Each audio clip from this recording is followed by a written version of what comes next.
from this parasite that bleeds Africa, that bleeds the world, that bleeds Afghanistan, that bleeds the people of Yemen who are dying by the thousands even as we have this discussion. This is the basis of a Brexit. It can't stand together anymore because the host is rejecting the parasite. And it's creating crisis throughout Europe and throughout the imperialist world. I think it's necessary, brothers and sisters, to say that there has been a natural trajectory by African people for closer union.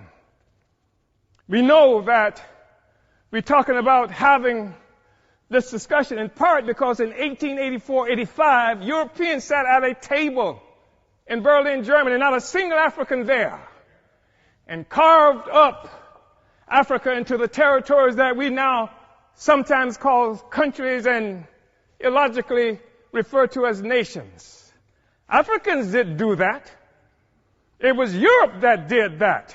It was Europe and imperialism that required Africa to be divided so that the resources of Africa, both human and material, could come and pave the streets in London and grow the buildings in Amsterdam and bring clean water to New York, while the streets in Sierra Leone are not paved.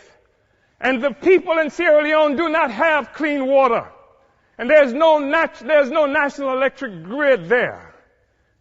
It is necessary to keep Africa divided by European imperialism and by all the imperialism in order to continue to suck the resources from Africa so that cell phones could exist here, so that Steve Jobs and the others could achieve some great notoriety from the coltan that comes from Congo, where Leopold killed at least 12 to 15 million Africans in order to conquer and keep Africa in the condition it's in today.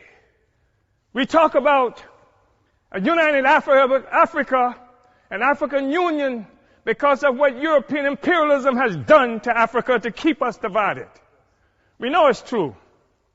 We saw 100 years or so ago, Marcus Garvey organized the Universal Negro Improvement Association and African Communities Leagues that stretched across the globe.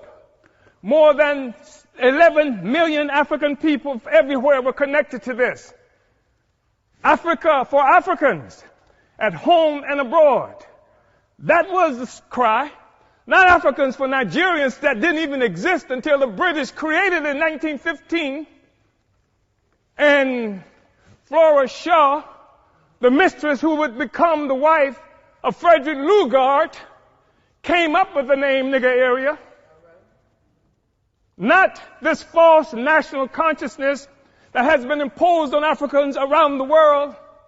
So that when the Portuguese found shrimp on West Africa and then named it for the Portuguese word for shrimp, Cameroon, it is not true that they are shrimp despite the fact that the people call themselves Cameroonians today. It is a false national consciousness.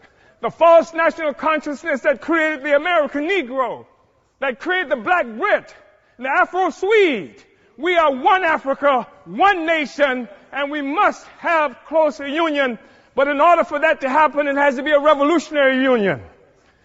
The Organization of African Union created on May 25th, 1963 in Addis Ababa, Ethiopia, was part of an effort to circumvent efforts by Kwame Nkrumah to build a single union of African states.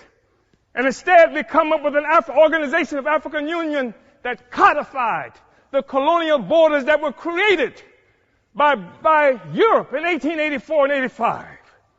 We have to be able to break out of this, but it's going to take revolution in order to do this.